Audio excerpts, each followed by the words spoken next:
Hello, friends. You're listening to It Ends With Us, authored by Colleen Hoover and read to you by Audiobooks with Keeper of Lost Stories. If you haven't subscribed to this channel, please consider doing so. And if you like this video, make sure you hit the like button and also the bell notification alongside the subscribe button so as to be notified whenever I upload next. Thank you for listening. Let's start. Part 1, Chapter 1. As I sit here with one foot on either side of the ledge, looking down from 12 stories above the streets of Boston, I can't help but think about suicide. Not my own. I like my life enough to want to see it through. I am more focused on other people and how they ultimately come to the decision to just end their own lives. Do they ever regret it?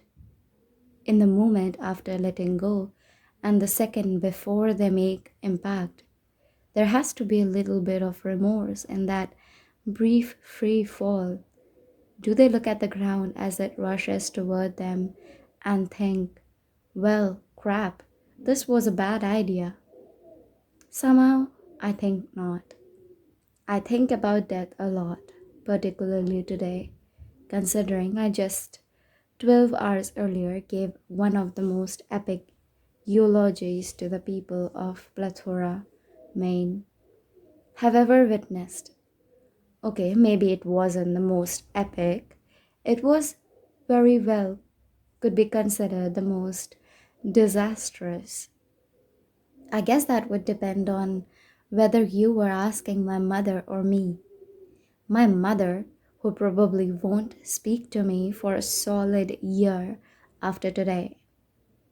Don't get me wrong, the eulogy I delivered wasn't profound enough to make history, like the one Brooke Shields delivered at Michael Jackson's funeral, or the one delivered by Steve Jobs' sister or Pat Tillman's brother, but it was epic in its own way.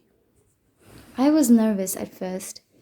It was the funeral of the prodigious Andrew Bloom, after all, adored mayor of my hometown of Plethora, Maine, owner of the most successful real estate agency within city limits, husband of the highly adored Jenny Bloom, the most revered teaching assistant in all of Plethora, and father of Lily Bloom, that strange girl with the erratic red hair who once fell in love with a homeless guy and brought great shame upon her entire family.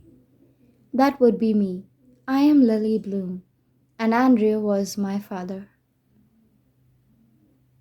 As soon as I finished delivering his eulogy today, I caught a flight straight back to Boston and hijacked the first roof I could find. Again, not because I'm suicidal. I have no plans to scale off this roof. I just really needed fresh air and silence. And damn it if I can't get that from my third floor apartment with absolutely no rooftop access and a roommate who likes to hear herself sing. I did not account for how cold it would be up here, though. It's not unbearable, but it's not comfortable either.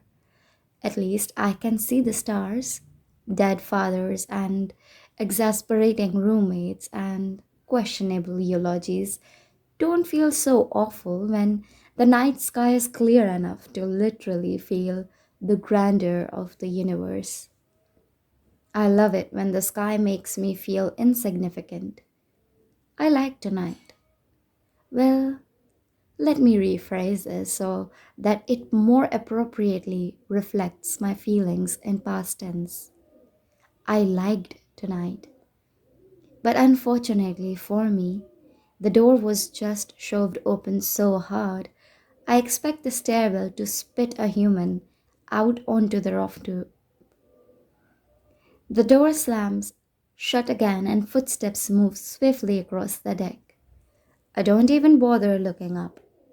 Whoever it is, more than likely won't even notice me back here, straddling the ledge to the left of the door. They came out here in such a hurry. It isn't my fault if they assume they are alone.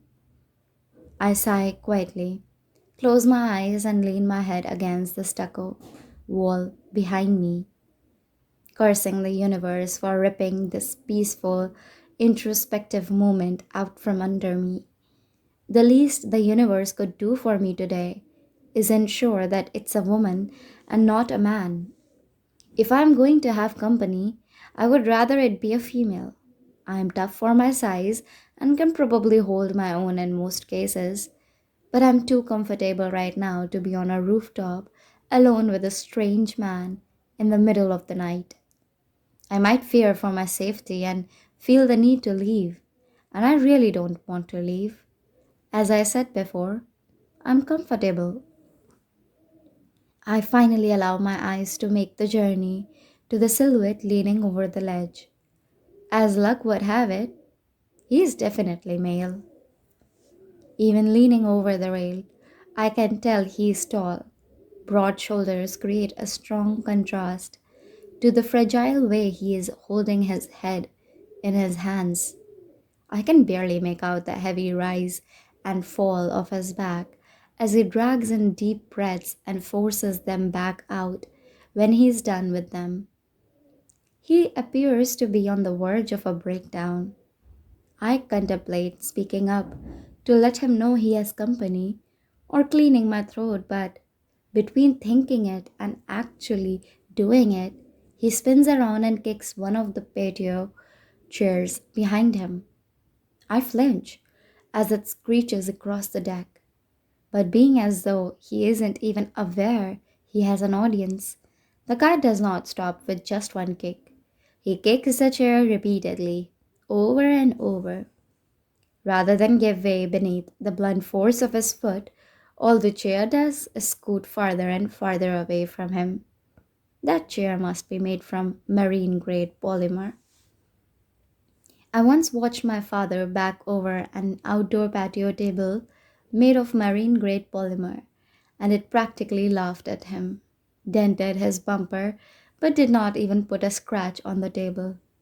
This guy must realize he is no match for such a high quality material because he finally stops kicking the chair. He is now standing over it, his hands clenched in fist at his sides. To be honest, I'm a little envious. Here this guy is taking his aggression out on patio furniture like a champ. He's obviously had a shitty day, as have I, but whereas I keep my aggression pent up until it manifests in the form of passive aggressiveness, this guy actually has an outlet. My outlet used to be gardening.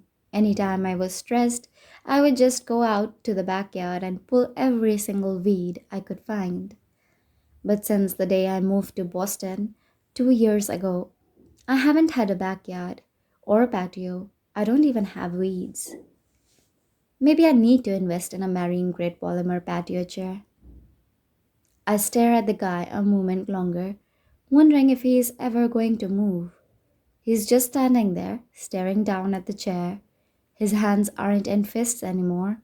They are resting on his hips, and I notice for the first time how his shirt doesn't fit him very well around his biceps. It fits him everywhere else, but his arms are huge. He begins fishing around in his pockets until he finds what he's looking for. And, in what I'm sure is probably an effort to release even more of his aggression, he lights up a joint. I'm 23.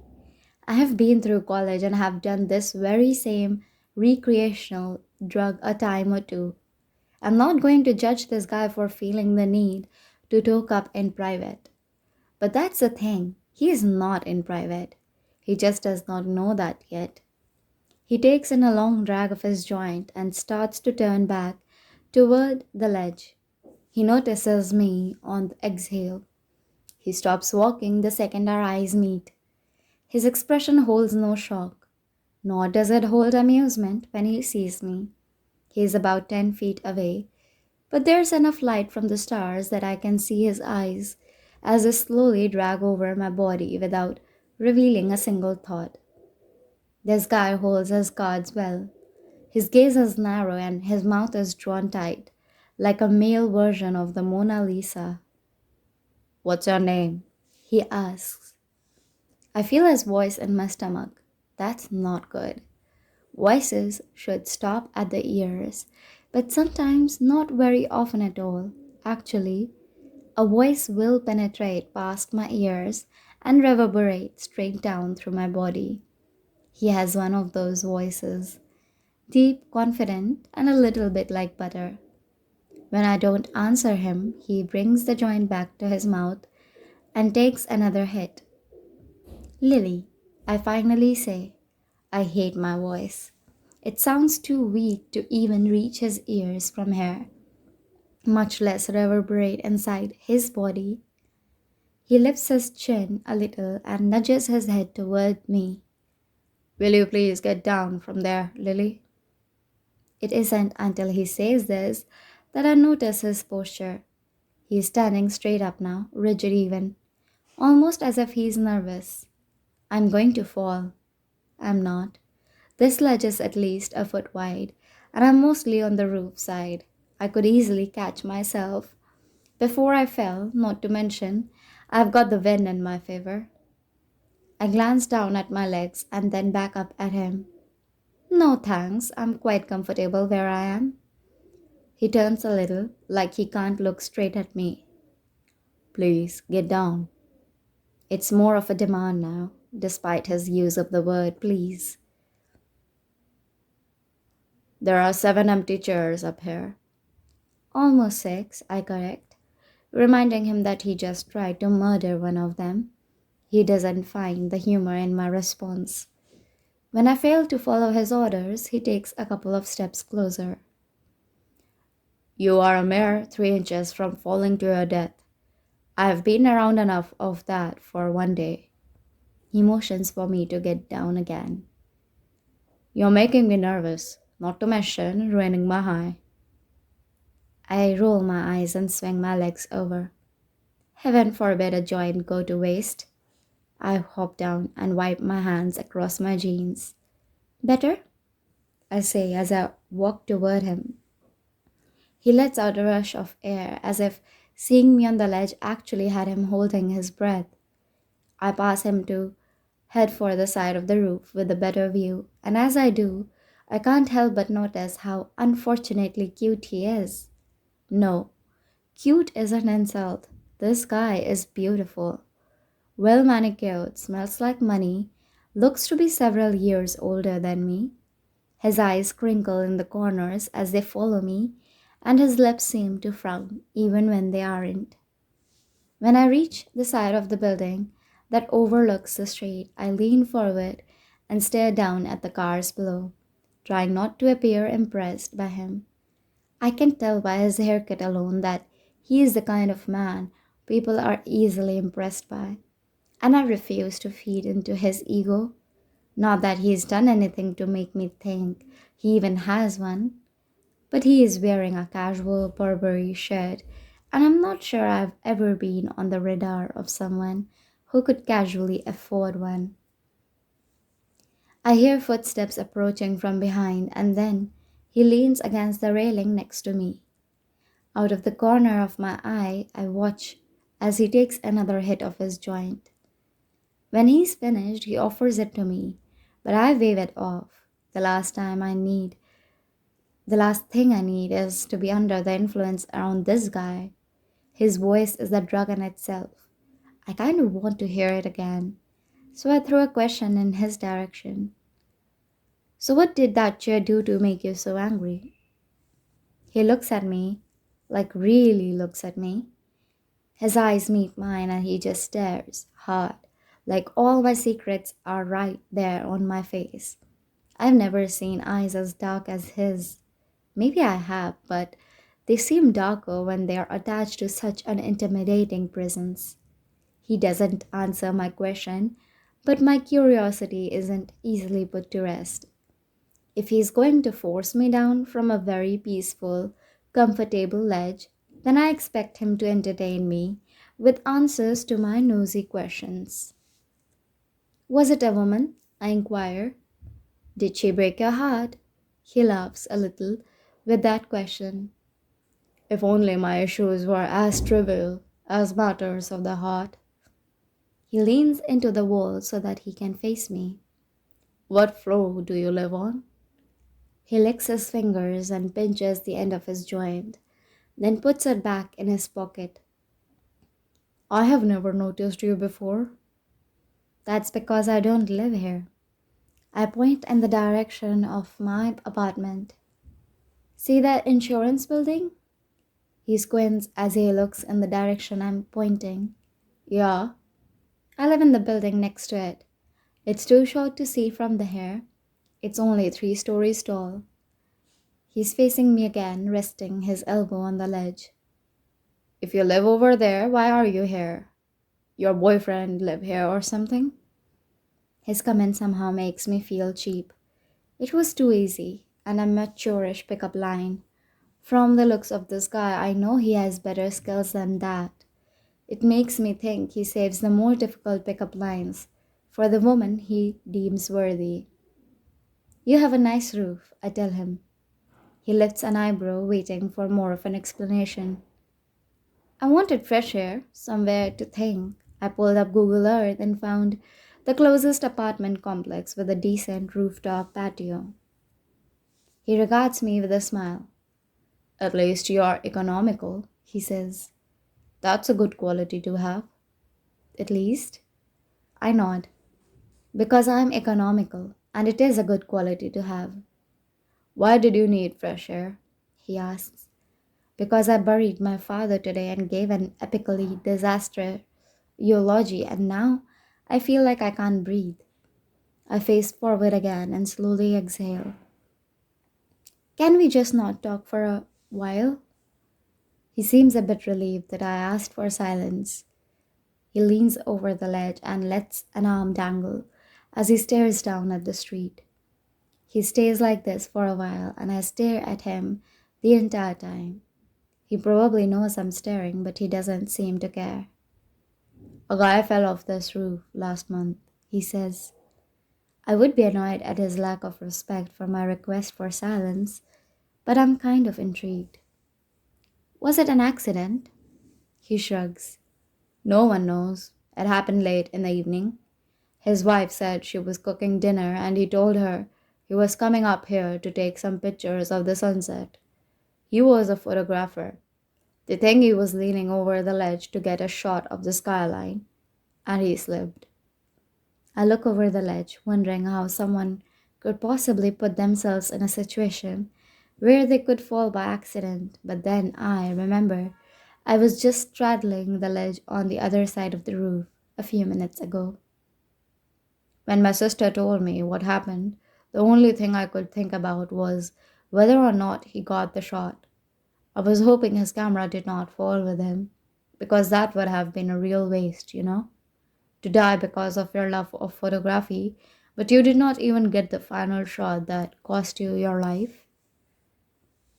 His thought makes me laugh, although I'm not sure I should have laughed at that. Do you always say exactly what's on your mind? He shrugs. Not to most people. This makes me smile. I like that he does not even know me, but for whatever reason, I am considered not most people to him. He rests his back against the ledge and folds his arms over his chest. Were you born here? I shake my head. No, moved here from Maine after I graduated college. He scrunches up his nose, and it's kind of hot watching this guy dressed in his Burberry shirt and had $200 haircut making silly faces.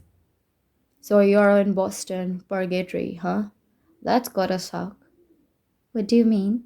I ask him. The corner of his mouth curls up. The tourists treat you like a local, and locals treat you like a tourist. I laugh. Wow, that's a very accurate description. I've been here 2 months. I'm not even in purgatory yet, so you're doing better than I am. What brought you to Boston? My residency, and my sister lives here. He taps his foot and says, Right beneath us, actually. Married a tech savvy Bostonian and they bought the entire top floor. I look down. The entire top floor? He nods. Lucky. He works from home, doesn't even have to change out of his pajamas and makes seven figures a year. Lucky bee, indeed. What kind of residency? Are you a doctor? He nods. Neurosurgeon. Less than a year left of my residency, and then it's official. Stylish, well spoken, and smart. And smoke spot. If this were an sad question, I would ask which one did not belong. Should doctors be smoking weed? He smirks. Probably not. But if we did not indulge on occasion, there would be a lot more of us taking the leap over these ledges. I can promise you that. He's facing forward again with his chin resting on his arms. His eyes are closed now, like he's enjoying the wind against his face. He doesn't look as intimidating like that. You want to know something that only the locals know? Of course, he says, bringing his attention back to me. I point to the east. See that building? The one with the green roof? He nods. There's a building behind it on Melshire. There's a house on top of the building, like a legit house, built right on the rooftop. You can't see it from the street, and the building is so tall that not many people even know about it. He looks impressed. Really? I nod. I saw it when I was searching Google Earth, so I looked it up. Apparently, a permit was granted for the construction in 1982. How cool would that be? To live in a house on top of a building. You would get the whole roof to yourself, he says. I had not thought of that. If I owned it, I could plant gardens up there. I would have an outlet. Who lives there? He asks. No one really knows. It's one of the great mysteries of Boston. He laughs and then looks at me inquisitively. What's another great mystery of Boston? Your name. As soon as I say it, I slap my hand against my forehead. It sounded so much like a cheesy pickup line. The only thing I can do is laugh at myself. He smiles. It's Ryle, he says. Ryle Kincaid. I sigh, sinking into myself. That's a really great name. Why do you sound sad about it? Because I would give anything for a great name. You don't like the name Lily? I tilt my head and cock an eyebrow. My last name is Bloom. He's quiet. I can feel him trying to hold back his pity. I know, it's awful. It's the name of a 2-year-old little girl, not a 23-year-old woman. A 2-year-old girl will have the same name, no matter how old she gets. Names aren't something we eventually grow out of, Lily Blue. Unfortunately for me, I say. But what makes it even worse is that I absolutely love gardening. I love flowers, plants, growing things. It's my passion. It's always been my dream to open a florist shop, but I'm afraid if I did, people would not think my desire was authentic. They would think I was trying to capitalize off my name, and that being a florist isn't really my dream job. Maybe so, he says. But what's that matter? It doesn't, I suppose. I catch myself whispering, Lily blooms, quietly. I can see him smiling a little bit. It really is a great name for a florist. But I have a master's degree in business. I would be downgrading, don't you think? I work for the biggest marketing firm in Boston. Owning your own business isn't downgrading, he says. I raise an eyebrow. Unless it flops. He nods in agreement. Unless it flops, he says. So what's your middle name, Lily Bloom? I groan, which makes him perk up. You mean it gets worse? I drop my head in my hands and nod. Rose? I shake my head. Worse. Violet? I wish. I cringe and then mutter, Blossom? There is a moment of silence. God damn, he says softly. Yeah, Blossom is my mother's maiden name, and my parents thought it was fate that their last names were synonymous. So, of course, when they had me, a flower was their first choice. Your parents must be real a-holes. One of them was. My father died this week. He glances at me. Nice try, I'm not falling for that. I'm serious, that's why I came up here tonight. I think I just needed a good cry. He stares at me suspiciously for a moment to make sure I'm not pulling his leg. He does not apologize for the blunder. Instead, his eyes grow a little more curious, like his intrigue is actually authentic. Were you close? That's a hard question. I rest my chin on my arms and look down at the street again. I don't know, I say with a shrug. As his daughter, I loved him, but as a human, I hated him. I can feel him watching me for a moment, and then he says, I like that, your honesty. He likes my honesty.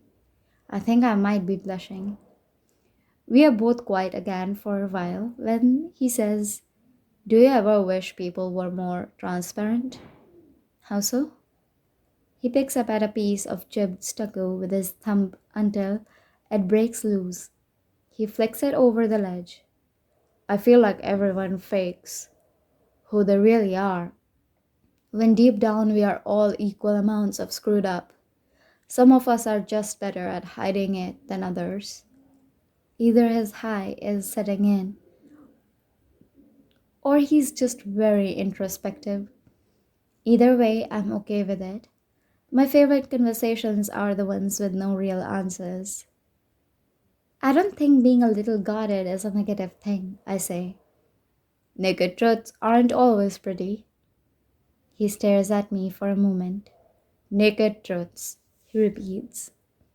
I like that. He turns around and walks to the middle of the rooftop. He adjusts the back on one of the patio loungers behind me and lowers himself onto it. It's the kind you lie on, so he pulls his hands behind his head and looks up at the sky. I claim the one next to him and adjust it until I'm in the same shape and position as him. Tell me your naked truth, Lily. Pertaining to what? He shrugs. I don't know. Something you aren't proud of?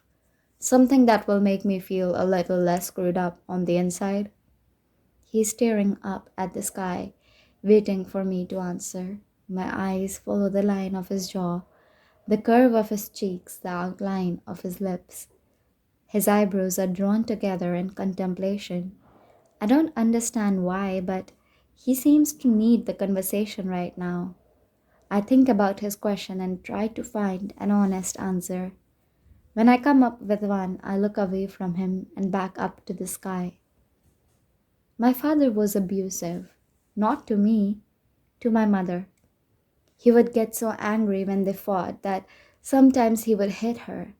When that happened, he would spend the next week or two making up for it. He would do things like buy her flowers or take us out to a nice dinner. Sometimes he would buy me stuff because he knew I hated it when they fought. When I was a kid, I found myself looking forward to the nights they would fight because I knew if he hit her, the 2 weeks that followed would be great. I pause. I'm not sure I've ever admitted that to myself. Of course, if I could, I would have made it to where he never touched her, but the abuse was inevitable with their marriage and it became our norm. When I got older, I realized that not doing something about it made me just as guilty. I spent most of my life hating him for being such a bad person, but I'm not so sure I'm much better. Maybe we are both bad people. Ryle looks over at me with a thoughtful expression. Lily, he says pointedly, there is no such thing as bad people. We are all just bad people who sometimes do bad things. I opened my mouth to respond, but his words struck me silent. We are all just people who sometimes do bad things. I guess that's true in a way.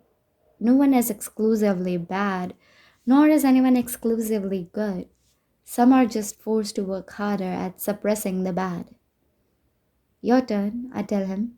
Based on his reaction, I think he might not want to play his own game. He sighs heavily and runs a hand through his hair. He opens his mouth to speak, but then clamps it shut again. He thinks for a bit and then finally speaks. I watched a little boy die tonight. His voice is despondent. He was only 5 years old. He and his little brother found a gun in his parents' bedroom. The younger brother was holding it, and it went off by accident. My stomach flips. I think this may be a little too much truth for me. There was nothing that could be done by the time he made it to the operating table. Everyone around, nurses, other doctors, they all felt sorry for the family. Those poor parents, they said. But when I had to walk into the waiting room and tell those parents that their child did not make it, I did not feel an ounce of sorrow for them. I wanted them to suffer. I wanted them to feel the weight of their ignorance for keeping a loaded gun within access of two innocent children. I wanted them to know that not only did they just lose a child, they just ruined the entire life of the one who accidentally pulled the trigger. Jesus Christ. I wasn't prepared for something so heavy. I can't even conceive how a family moves past that. That poor boy's brother, I say. I can't imagine what that's going to do to him, seeing something like that. Ryle flicks something off the knee of his jeans. It will destroy him for life. That's what it will do. I turn on my side to face him, lifting my head up onto my hand. Is it hard seeing things like that every day? He gives his head a slight shake. It should be a lot harder, but the more I'm around it, the more it just becomes a part of life. I'm not sure how I feel about that. He makes eye contact with me again. Give me another one, he says. I feel like mine was a little more twisted than yours. I disagree, but I tell him about the twisted thing I did a mere 12 hours ago. My mother asked me 2 days ago if I would deliver the eulogy at my father's funeral today. I told her I did not feel comfortable, that I might be crying too hard to speak in front of a crowd, but that was a lie. I just did not want to do it because I feel like eulogy should be delivered by those who respected the deceased, and I did not much respect my father. Did you do it? I nod. Yeah, this morning. I sit up and pull my legs beneath me as I face him. You want to hear it? He smiles. Absolutely. I fold my hands in my lap and inhale a breath. I had no idea what to say. About an hour before the funeral, I told my mother. I did not want to do it. She said it was simple and that my father would have wanted me to do it. She said all I had to do was walk up to the podium and say 5 great things about my father. So that's exactly what I did. Ryle leaps up onto his elbow, appearing even more interested. He can tell by the look on my face that it gets worse. Oh no, Lily, what did you do? Here, let me just reenact it for you. I stand up and walk around the other side of my chair. I stand tall and act like I'm looking out over the same crowded room I was met with this morning. I clear my throat. Hello, my name is Lily Bloom, daughter of the late Andrew Bloom. Thank you all for joining us today as we mourn his loss. I wanted to take a moment to honor his life by sharing with you 5 great things about my father. The first thing, I look down at Ryle and shrug. That's it. He sits up. What do you mean? I take a seat on my lawn chair and lie back down. I stood up there for 2 solid minutes without saying another word. There wasn't one great thing I could say about the man, so I just stared silently at the crowd until my mother realized what I was doing and had my uncle remove me from the podium. Riled tilts his head. Are you kidding me? You gave the anti-eulogy at your own father's funeral? I nod. I'm not proud of it, I don't think. I mean, if I had my way, he would have been a much better person, and I would have stood up there and talked for an hour. Ryle lies back down. Wow, he says, shaking his head. You're kind of my hero. You just roasted a dead guy. That's tacky. Yeah, well, naked truth hurts. I laugh. Your turn. I can't top that, he says. I'm sure you can come close. I'm not sure I can. I roll my eyes. Yes, you can. Don't make me feel like the worst person out of the two of us.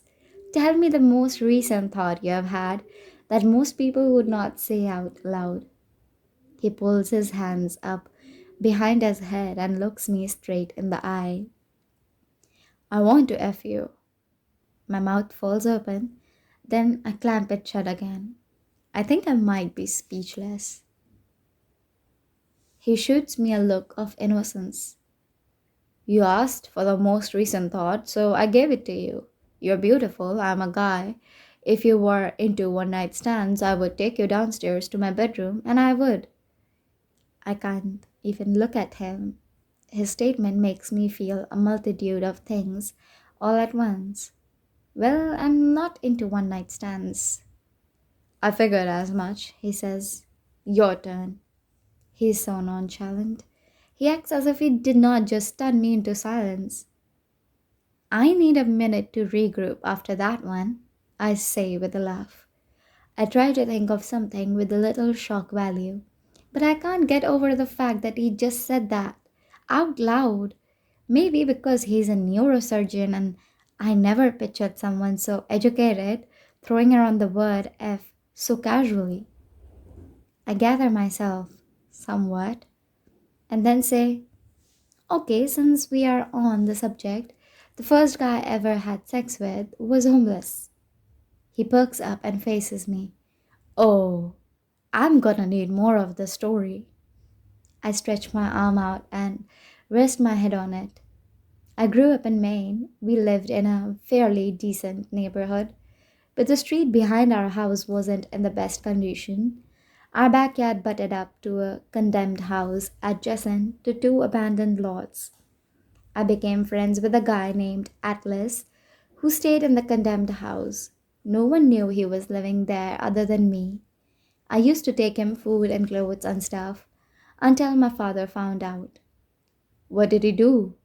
My jaw tightens. I don't know why I brought this up when I still force myself not to think about it on a daily basis. He beat him up. That's as naked as I want to get about that subject. Your turn. He regards me silently for a moment as if he knows there's more to that story, but then he breaks eye contact. The thought of marriage repulses me, he says. I'm almost 30 years old and I have no desire for a wife. I especially don't want children. The only thing I want out of life is success, lots of it. But if I admit that out loud to anyone, it makes me sound arrogant. Professional success or social status? He says, both. Anyone can have children, anyone can get married, but not everyone can be a neurosurgeon. I get a lot of pride out of that, and I don't just want to be a great neurosurgeon, I want to be the best in my field. You are right, it does make you sound arrogant. He smiles. My mother fears I'm wasting my life away because all I do is work. You are a neurosurgeon and your mother is disappointed in you? I laugh. Good Lord, that's insane. Are parents ever really happy with their children? Will they ever be good enough? He shakes his head. My children would not be. Not many people have the drive I do, so I would only be setting them up for failure. That's why I will never have any. I actually think that's respectable, Ryle. A lot of people refuse to admit they might be too selfish to have children. He shakes his head. Oh, I'm way too selfish to have children. And I'm definitely way too selfish to be in a relationship. So, how do you avoid it? You just don't date? He cuts his eyes to me, and there's a slight grin affixed to his face. When I have time, there are girls who satisfy those needs. I don't lack for anything in that department, if that's what you're asking, but love has never appealed to me. It's always been more of a burden than anything. I wish I looked at love like that. It would make my life a hell lot easier. I envy you. I have this idea that there's a perfect man out there for me. I tend to become jaded easily because no one ever meets my standards. I feel like I'm on an infinite search for the Holy Grail. You should try my method, he says. Which is? One night stands. He raises an eyebrow like it's an invitation. I'm glad it's dark because my face is on fire. I could never sleep with someone if I did not see it going anywhere. I say this out loud, but my words lack conviction when I say it to him. He drags in a long, slow breath and then rolls onto his back. Not that kind of girl, huh? He says this with a trace of disappointment in his voice. I match his disappointment. I'm not sure I would even want to turn him down if he made a move, but I might have just thwarted that possibility. If you would not sleep with someone you just met, his eyes meet mine again. Exactly how far would you go? I don't have an answer for that. I roll onto my back because the way he's looking at me makes me want to rethink one night stands. I'm not necessarily against them, I suppose. I've just never been propositioned for one by someone I would consider it with. Until now, I think. Is he even propositioning me? I've always been terrible at flirting. He reaches out and grabs the edge of my lounge chair. In one swift movement and with very minimal effort, he drags my chair closer to him until it bumps his. My whole body stiffens. He's so close now. I can feel the warmth of his breath cutting through the cold air. If I were to look at him, his face would be mere inches from mine. I refuse to look at him because he would probably kiss me, and I know absolutely nothing about this guy other than a couple of naked truths. But that does not weigh on my conscience at all when he rests a heavy hand on my stomach. How far would you go, Lily? His voice is decadent, smooth. It travels straight to my toes. I don't know, I whisper. His fingers begin to crawl toward the hem of my shirt. He begins to slowly inch it upward until a slither of my stomach is showing. Oh, Jesus, I whisper, feeling the warmth from his hand as he slides it up my stomach. Against my better judgment, I face him again, and the look in his eyes completely captivates me. He looks hopeful and hungry and completely confident. He sinks his teeth into his bottom lip as his hand begins to tease its way up my shirt. I know he can feel my heart thrashing around in my chest. Hell, he can probably hear it. Is this too far? He asks. I don't know where the side of me is coming from, but I shake my head and say, not even close. With a grin, his fingers brush the underneath of my bra, lightly trickling over my skin that is now covered in chills. As soon as my eyelids fall shut, the piercing of a ring rips through the air. His hand stiffens when we both realize it's a phone, his phone. He drops his forehead to my shoulder. Damn it. I frown when his hand slips out from beneath my shirt. He fumbles in his pocket for his phone, standing up and walking several feet away from me to take the call. Dr. Kincaid, he says. He listens intently, his hands gripping the back of his neck. What about Roberts? I'm not even supposed to be on call right now. More silence is followed with, yeah, give me 10 minutes, on my way. He ends the call and slides his phone back in his pocket.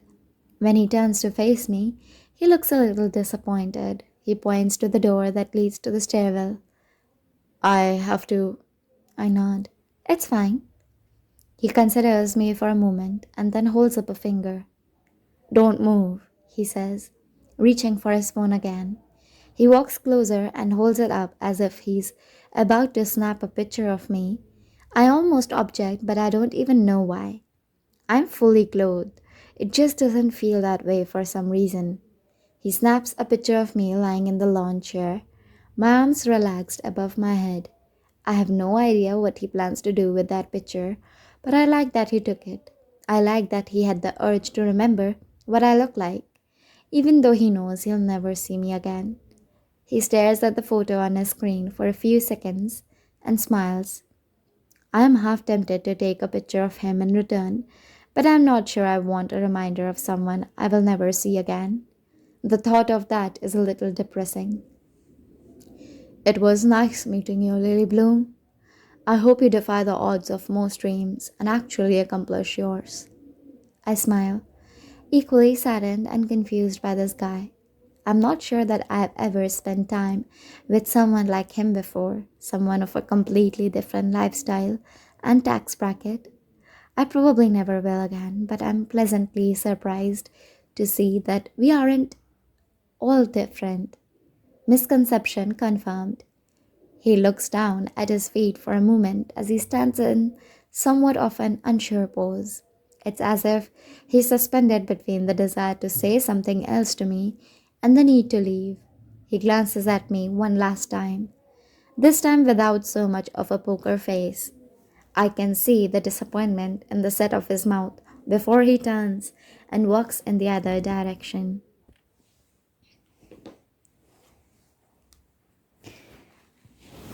He opens the door and I can hear his footsteps fade as he rushes down the stairwell. I'm alone on the rooftop once again, but to my surprise, I'm a little saddened by that now.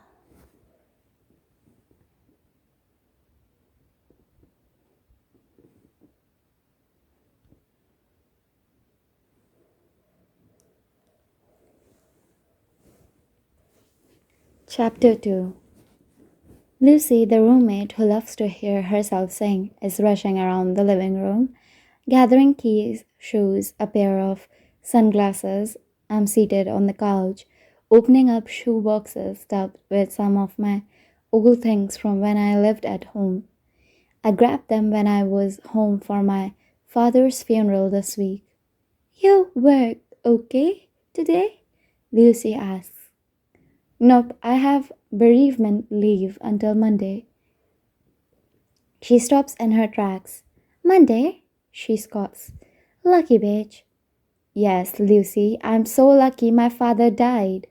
I say it sarcastically, of course, but I cringe when I realize it's not actually very sarcastic. You know what I mean, she mutters. She grabs her purse as she balances on one foot while sliding her shoe onto the other. I'm not coming home tonight, staying over at Alex's house. The door slams behind her. We have a lot in common on the surface, but beyond wearing the same size clothes, being the same age, and both having four little names that start with an L and end with a Y, there's not much else there that makes us more than just roommates. I'm okay with that though.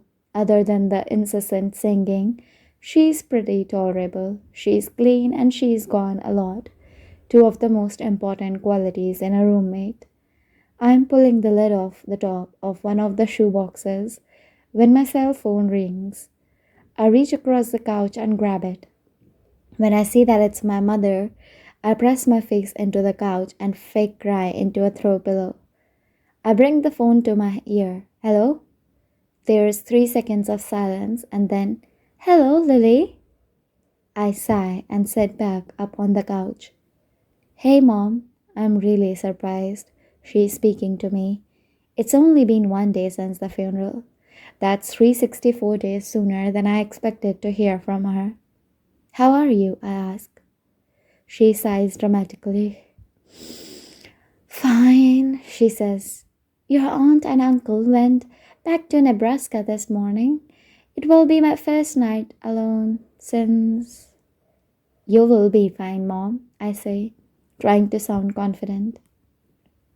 She's quiet for too long and then she says, Lily, I just wanted you to know that you should not be embarrassed about what happened yesterday. I pause. I wasn't, not even the slightest bit. Everyone freezes up once in a while. I should not have put that kind of pressure on you, knowing how hard the day was on you already. I should have just had your uncle do it. I close my eyes. Here she goes again, covering up what she does not want to see, taking blame that isn't even hers to take. Of course, she convinced herself that I froze up yesterday, and that's why I refused to speak. Of course, she did. I have half a mind to tell her it wasn't a mistake. I did not freeze up. I just had nothing great to say about the unremarkable man she chose to be my father. But part of me does feel guilty for what I did, specifically because it's not something I should have done in the presence of my mother. So I just accept what she's doing and go along with it. Thanks, Mom. Sorry, I choked. It's fine, Lily. I need to go. I have to run the insurance office. We have a meeting about your father's policies. Call me tomorrow, okay? I will, I tell her. Love you, Mom. I end the call and toss the phone across the couch. I open the shoebox on my lap and pull out the contents. On the very top is a small wooden, hollow heart. I run my fingers over it and remember the night I was given this heart. As soon as the memory begins to sink in, I set it aside. Nostalgia is a funny thing. I move a few old letters and newspaper clippings aside. Beneath all of it, I find what I was hoping was inside these boxes, and also sort of hoping wasn't. My Ellen diaries. I run my hands over them. There are 3 of them in this box, but I would say there are probably 8 or 9 total. I haven't read any of these since the last time I wrote in them.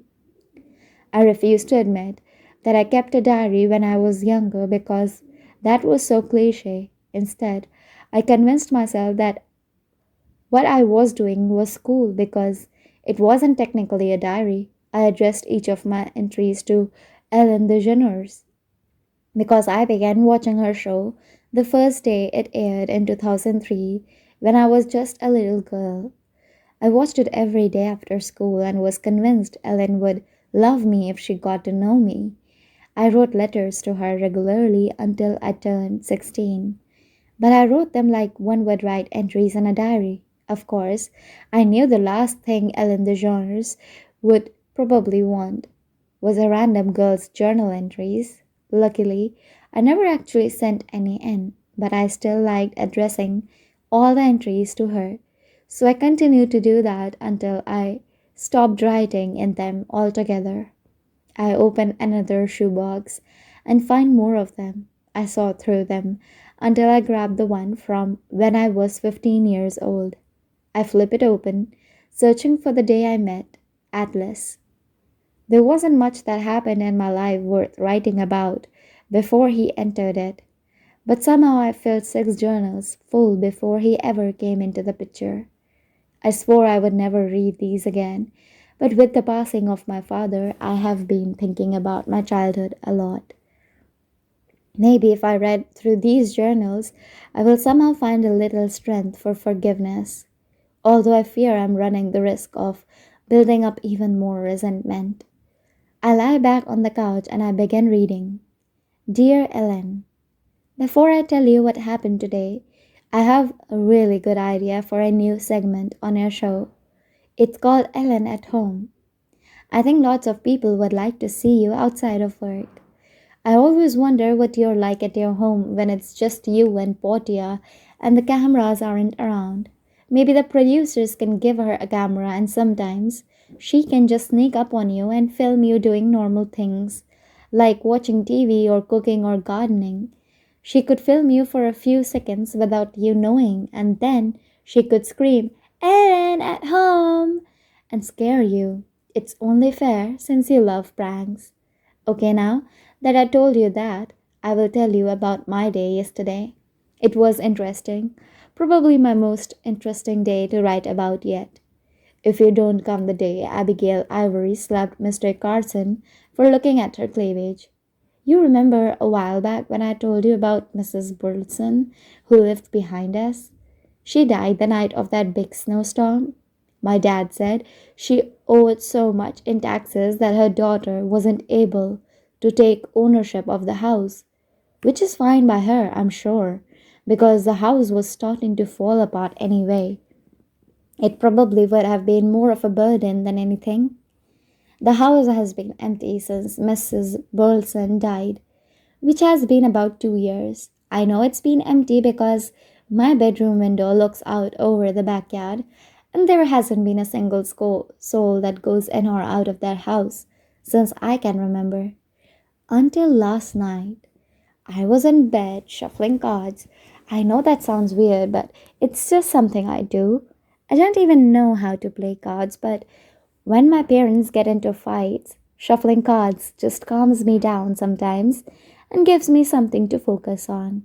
Anyway, it was dark outside, so I noticed the light right away. It wasn't bright, but it was coming from the old house. It looked more like candlelight than anything. So I went to the back porch and found Dad's binoculars. I tried to see what was going on over there, but I could not see anything. It was way too dark. Then, after a little while, the lights went out. This morning, when I was getting ready for school, I saw something moving behind that house. I crouched down at my bedroom window and saw someone sneaking out the back door. It was a guy, and he had a backpack. He looked around like he was making sure no one saw him. And then he walked between our houses and the neighbor's house and went and stood at the bus stop. I would never see him before. It was the first time he rode my bus.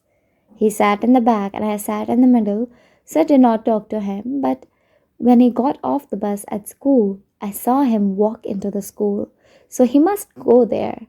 I have no idea why he was sleeping in that house. There's probably no electricity or running water.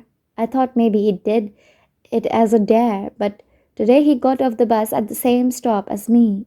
He walked down the street like he was going somewhere else, but I ran straight to my room and watched out the window.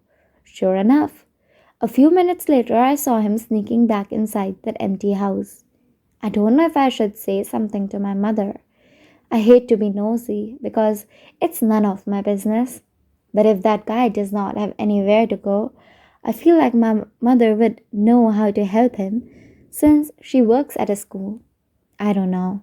I might wait a couple days before I say something and see if he goes back home. He might just need a break from his parents, same as I wish I could have sometimes. That's all. I will let you know what happens tomorrow. Lily. Dear Ellen, I fast forward through all your dancing when I watch your show. I used to watch the beginning when you dance through the audience, but I get a little bored with it now and would rather just hear you talk. I hope that doesn't make you mad. Okay, so I found out who the guy is, and yes, he's still going over there. It's been 2 days now, and I still haven't told anyone. His name is Atlas Corrigan, and he's a senior, but that's all I know. I asked Katie who he was when she sat next to me on the bus. She rolled her eyes and told me his name. But then she said, I don't know anything else about him, but he smells. She scrunched up her nose like it grossed her out. I wanted to yell at her and tell her he can't help it, that he doesn't have any running water, but instead I just looked back at him. I might have stared a little too much because he caught me looking at him. When I got home, I went to the backyard to do some gardening. My radishes were ready to be pulled, so I was out there pulling them. The radishes are the only thing left in my garden. It's starting to get cold, so there is not much else I can plant right now. I probably could have waited a few more days to pull them, but I was also outside because I was being nosy. I noticed as I was pulling them that some were missing. It looked like they had just been dug up. I know I did not pull them, and my parents never mess with my garden. That's when I thought about Atlas and how it was more than likely him. I had not thought about how, if he doesn't have access to a shower, he probably doesn't have food either. I went inside my house and made a couple of sandwiches. I grabbed two sodas out of the fridge and a bag of chips. I put them in a lunch bag and I ran it over to the abandoned house and set it on the back porch by the door. I wasn't sure if he saw me, so I knocked real hard and then ran back to my house and went straight to my room. By the time I got to the window to see if he was going to come outside, the bag was already gone. That's when I knew he had been watching me. I'm kind of nervous now that he knows I know he's staying there. I don't know what I will say to him if he tries to talk to me tomorrow. Lily. To be continued. If you are liking this audiobook so far, please consider giving it a like. It really encourages me to create more such content. Thank you. Have a good day ahead.